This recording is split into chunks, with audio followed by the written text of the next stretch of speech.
અમદાવાદ શહેરમાં ધૂળની ડમરીઓ અને ધુમ્મસભર્યા વાતાવરણથી હોસ્પિટલમાં શ્વાસની બીમારીના કેસ વધ્યા છે। વરસાદ બાદ અમદાવાદ શહેરના રોડ રસ્તાની હાલત ખૂબ જ ખરાબ છે। તંત્રનું કહેવું છે કે લગભગ 80% રોડ સમારકામનું કામ પૂરું થઈ ગયું છે, પરંતુ રોડ પર ધૂળની ડમરી અને રચકણોથી અમદાવાદ ધૂળિયું બની રહ્યું છે। અનેક વિસ્તારોમાં હજુ પણ ખાડા છે। અમદાવાદ શહેરમાં વરસાદ બાદ શહેરીજનોને શ્વાસ સંબંધી સમસ્યાઓ પણ સતાવી રહી છે। બોપલમાં પણ અનેક વિસ્તારોમાં ખાડા છે। નોર્થ બોપલ ડીપીએસ રોડ પર પણ અનેક લોકો ખાડાથી કંટાળેલા છે।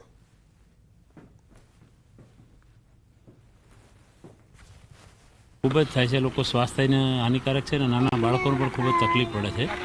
अने सोसायटी में तो केस तो ठीक है, तावना थोड़ा प्रॉब्लम है मच्छर ने हिसाबे अमुक, पण धूळनी डमरीना कारणे स्वास्थ्यने खूब ज हानिकारक थाय छे। અમદાવાદ શહેરમાં સરકારી અને ખાનગી હોસ્પિટલોમાં લોકો કમરના દુખાવા અને શ્વાસની બીમારીની ફરિયાદ લઈ મોટી સંખ્યામાં આવી રહ્યા છે। આ અંગે પલ્મોનોલોજિસ્ટે કહ્યું કે જર્જરિત રોડ રસ્તાને કારણે ધૂળની ડમરીની અસર હવામાં થઈ રહી છે, જેના કારણે લોકોને એલર્જી સાથે શ્વાસની બીમારી થઈ રહી છે। જ્યારે રોજની ઓપીડી અમે લોકો લગભગ 20 થી 25 પેશન્ટો જોતા હોઈએ છીએ। એમાંથી શ્વાસ સંબંધિત કેસીસમાં 10 થી 15 કેસીસ હોતા હોય છે। ધૂળના રજકરણોને એ પણ જવાબદાર છે, કારણ કે ધૂળિયું વાતાવરણ થાય કે અત્યારે આપણે જોઈએ છીએ કે રસ્તાઓ પર ડામરને છૂટા પડી જાય, એના કારણે ધૂળને બધું જોવા મળશે। ખાડાના કારણે ધૂળને ઉછળતી હોય, એના કારણે પણ તકલીફ થઈ છે। લોકો હવે રોડ રસ્તાની ખરાબ પરિસ્થિતિને કારણે ત્રાહિમામ પોકારી ગયા છે। અમદાવાદની ધૂળ અમદાવાદીઓને જ બીમારી આપી રહી છે। ગુજરાતમાં છેલ્લા 10 દિવસમાં 108ને તાવ, શરદી, ખાંસી સાથે શ્વાસ સંબંધિત કોલ પણ આવી રહ્યા છે। બીજી તરફ લોકો ધૂળની ડમરીથી કોર્પોરેશનના કામ પર સવાલ ઉઠાવી રહ્યા છે। શહેરમાં છેલ્લા 10 દિવસમાં શ્વાસ સંબંધિત રોજના 1066 કોલ મળ્યા। સમગ્ર ગુજરાતમાં 3778 શ્વાસ લેવામાં તકલીફ પડે તેવા કેસ ઓન રેકોર્ડ છે।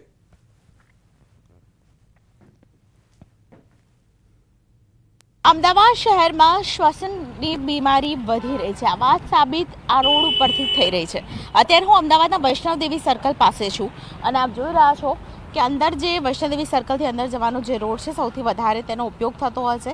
આ જ રોડ ખરાબ હોવાને કારણે અમદાવાદ શહેરની અંદર જે પ્રકારે ધૂળિયું અમદાવાદ થઈ રહ્યું છે, આસપાસના લોકો પણ એ વાત અનુભવે છે કે અમદાવાદમાં શ્વાસના બીમારીના કેસ વધી રહ્યા છે। શ્વસન ક્રિયા મુશ્કેલ બની રહી છે। તેની પાછળનું કારણ આ પ્રકારની ધૂળ અને રજકણો વાતાવરણમાં હવામાં ફેલાઈ રહી છે અને તેને કારણે સૌથી વધારે મુશ્કેલી નાના બાળકોને પણ પડે છે અને વડીલોને પણ પડે છે। આ માત્ર અમદાવાદના વૈષ્ણવદેવી સર્કલના વિઝ્યુઅલ્સ આપ જોઈ રહ્યા છો, પરંતુ માત્ર અમદાવાદની વાત નથી, સમગ્ર અમદાવાદમાં આ પ્રકારની પરિસ્થિતિ છે તે સર્જાય છે। આપ અત્યારે પણ જુઓ, આ પ્રકારના દ્રશ્યો છે, તેને કારણે હવામાનમાં જે વાતાવરણમાં ખાસ રચકણો અને ધૂળનું પ્રમાણ વધ્યું છે અને તેને કારણે શ્વસન ક્રિયામાં ખૂબ જ મુશ્કેલી વડીલોને અને દરેક વ્યક્તિને પડી રહી છે। ખાસ કરીને વડીલોને અને બાળકોને સૌથી વધારે આ પ્રકારની મુશ્કેલી પડી રહી છે। તેના કેસીસ પણ હોસ્પિટલમાં નોંધાયા છે। કેમેરામેન ખેંગા રાઠોડ સાથે દીપિકા કુમાર, ન્યૂઝ 18 ગુજરાતી, અમદાવાદ। રાજકોટના જેતપુરમાં આધાર કાર્ડ કઢાવવા માટે અરજદારોને ધર્મના ધક્કા થઈ રહ્યા છે। અરજદારોનો આરોપ છે કે 5 વર્ષ સુધી બાળકોના આધાર કાર્ડ નીકળતા જ નથી, તેમજ મોટાભાગના આધાર કાર્ડ ટેકનિકલ ખામીના કારણે રિજેક્ટ થઈ જતા હોવાની ફરિયાદ છે। સાથે જ કીટ બંધ થઈ જવી, આઈડી બંધ થઈ જવાથી કલાકો રાહ જોયા બાદ પણ લોકોના આધાર કાર્ડ મળતા નથી। 18 વર્ષથી વધારે ઉંમરના લોકોને આધાર કાર્ડ કઢાવવા 70 કિલોમીટર દૂર રાજકોટ સુધી ધક્કો ખાવો પડે છે। ત્યારે લોકોની સમસ્યાનો વહેલી તકે ઉકેલ આવે તે જરૂરી છે। આ માટે સ્થાનિકોએ અનેક રજૂઆત પણ કરી। હવે આ રજૂઆત તંત્ર ક્યારે સાંભળે છે એ જોવું રહ્યું।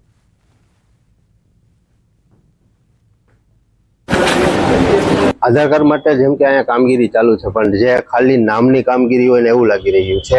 આ કામગીરીની અંદર પહેલો પ્રશ્ન તો એ છે કે 0 થી 5 વર્ષની ઉંમરના બાળકો જે હોય છે, એ બાળકોના આધાર કાર્ડ અહીંથી ઇસ્યુ કરવામાં જ નથી આવતા। જો આ આવડી મોટી મામલતદાર ઓફિસ હોય અને આની અંદર શહેર અને તાલુકાના એટલા બધા માણસો હેરાન થતા હોય, તો આ બધી કામગીરી અહીં નહીં વહેલી તકે ચાલુ થાય અને સરળ રીતે અને સરસ રીતે જે રીતે કામગીરી થાય એવું કામ શરૂ કરે એવી અમારી માંગણી છે। કામગીરી આપણે જેતપુરમાં 3 જગ્યાએ હાલે છે। એમાંથી ખાસ કરીને નાના બાળકો જે અત્યારે વાલી દીકરી યોજનાના જે ફોર્મની ભરાય છે, એટલે નાના બાળકોના આધાર કાર્ડ છે, જે તાલુકા પંચાયત ICDS ની અંદરમાં જે કીટ આવેલી હતી, છેલ્લે ઘણા સમયથી અનેક દિવસથી બંધ છે। એક જગ્યાએ બધા અહીંયા ભેગા થાય છે, એના હિસાબે ટ્રાફિકનો થોડોક વધારે।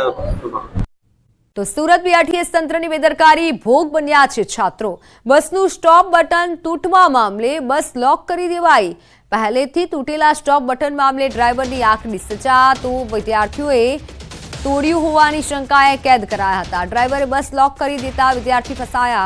7 થી 8 વિદ્યાર્થીઓ 1 કલાક સુધી બસમાં કેદ રહ્યા હોવાનો આક્ષેપ છે. એક વિદ્યાર્થીની તબિયત લથડતા એકને ઉલટી થતી હોવા છતાં તેને ઉલટી ન કરવા દીધી હોવાનો પણ આક્ષેપ છે. ડ્રાઈવરે સુપરવાઇઝરને બોલાવતા સીસીટીવી ચેક કરતા સ્ટોપ બટન વિદ્યાર્થીઓએ ન તોડી હોવાનું ખુલ્યું. પોલીસની ટીમે સ્થળ પર પહોંચી મામલો થાળે પાડ્યો. વેસુ VNSUG ગેટ બહાર આ બનાવ બન્યો હતો. उनको हमने बंद नहीं किया. उनको एक लेडीज थी, उन्होंने मेरे को बोला कि बट टूटा तुम्हारा. तो हमें अभी आवाज आई तो हमने वहाँ पे BRTS पे बस रोका. मैंने वहाँ पे पूछा उनसे कि भाई क्या हुआ तुम्हारा, ये किसने तोड़ा. उन्होंने किसी ने जवाब नहीं दिया. तो मैं बोला 5 मिनट रुको, मैं जो है अपना कैमरा चेक करवा लेता हूँ. 1 घंटे से अंदर बंद रखा, लेकिन क्यों? 1 घंटे से नहीं बनता, तो ज्यादा 10 से 15 बंद रखा. अंदर बंद इसलिए रखा कि सब चले जाते हैं, फिर बाद में उसमें कोई मिलता नहीं है. अच्छा, जो अगर टूट जाता है तो क्या सूरत महानगर पालिका उसको बनाने का जिम्मेदारी नहीं, वो हमारे ऊपर आता है. इसके लिए हमें इन्फॉर्म करना पड़ता है डेपो में. तो आपने अपने डेपो सुपरवाइजर को हाँ, इन्फॉर्म कर दिया. सुपरवाइजर को इन्फॉर्म किया. सुपरवाइजर आया, उनको उसके छोड़ बाद- देना चाहिए था, बंद क्यों रखा फिर? तो सुपरवाइजर आया, बाकी ये लोग तो साथ में ही है. मेरा तो काम खत्म हो गया. मैंने उसको बोल दिया, वो आया यहाँ पे.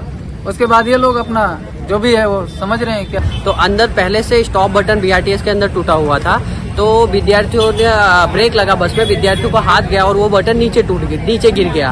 तो फिर इन्होंने विद्यार्थियों को 1 घंटा से बस के अंदर पैक रखा, जिसमें से एक विद्यार्थी को ओबिट भी आ रहा था, उल्टी भी आ रहा था. उसको उल्टी नहीं करने दिया और पानी तक विद्यार्थियों को नहीं पीने दिया 1 घंटे तक. फिर विद्यार्थियों ने जब हमको कॉल किया तो हम यहाँ पे आए. तो फिर उनका सुपरवाइजर बोला जब तक हम कैमरा नहीं चेक करेंगे तब तक विद्यार्थी को जाने नहीं देंगे. फिर कैमरा चेक हुआ तो जिसके अंदर विद्यार्थी तोड़ते हुए नजर नहीं. પ્રેમ પ્રકરણમાં બબાલ, બે જૂથ વચ્ચે પથ્થરમારો. આણંદના વિદ્યાનગરમાં મોડી રાત્રે બનાવ બન્યો. હરિઓમ સ્મશાન પાસે બે જૂથ વચ્ચે અથડામણ થઈ. વાહનોને પણ નુકસાન પહોંચ્યું. 2 થી 3 લોકો ઘાયલ થયાની વિગતો હાલ સામે આવી છે. ઘાયલોને કરમસદની હોસ્પિટલ ખસેડાયા છે. મામલો વિચકરતા પોલીસ હાલ સ્થળ પર પહોંચી હતી. ફોનલાઈન પર સંવાદદાતા જનક જોડાઈ ચૂક્યા છે. જનક, આખો મામલો શું હતો? પોલીસની કેવી કાર્યવાહી? મિત્તલ, ગઈકાલે આણંદ જિલ્લાની સાક્ષર નગરી વિદ્યાનગરની ઘટના છે. હરિઓમનગર એક વિસ્તાર છે, ત્યાં સ્મશાન પાસેની આ ઘટના છે. મૂળ મુદ્દો આ સમગ્ર ઘટનામાં એ છે કે ગયા વર્ષે દિવાળીમાં એક ભરવાડ સમાજના એક વ્યક્તિ એક કાર લઈ અને જતા હતા ને ત્યારે એક વ્યક્તિને અકસ્માત થયો હતો અને ત્યારે એક વ્યક્તિએ લાકડીથી હુમલો કર્યો હતો. એ જૂની અદાવત અને સાથે સાથે એક ચર્ચા એ પણ છે કે પ્રેમ પ્રકરણ, એના કારણે ભરવાડ અને વસાવા સમાજ વચ્ચે ઘર્ષણ થયું હતું. સામે પથ્થરમારો થયો હતો. એક વ્યક્તિ ધવલ માછીને ખૂબ માર મારવામાં આવ્યો છે, જેને શ્રી કૃષ્ણ હોસ્પિટલ કરમસદ ખાતે ખસેડાયો છે અને સમગ્ર વાતાવરણ આખું તંગદિલી ફેલાઈ હતી. વિદ્યાનગર પોલીસ ઘટના સ્થળે પહોંચી છે અને હાલ પોલીસ ફરિયાદ નોંધવાની તજવીજ હાથ ધરાઈ છે. જી જનક, આભાર માહિતી બદલ.